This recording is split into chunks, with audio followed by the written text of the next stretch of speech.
कपाल बाटी तुलसी घुसमा सरी सिन्दुर लाई नेत्रमा गाजलु हरबख सौभाग्यको मङ्गल कहिले खाली निधार गर्नु नहुने टिका लगाई ओरी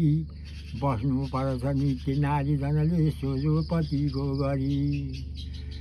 माथि कपडा नलाइ नकली लाइ लुगा मन परी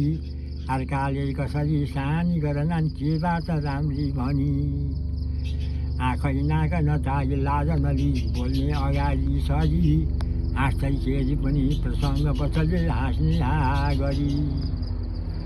बोल्नु पर्छ नारीले स्वर पनि साह्रै मसिनो गरी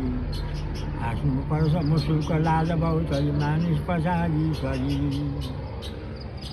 थोरै थोरी भने उमेर नपुगी पहिला हुने वर्षिनी 7 वर्षमा रोदसपट्टि हुनन् 8 वर्षका गर्भिणी आयु छिन्न हुनेछ वर्ष 20मा बुढी हुनेछन् अनि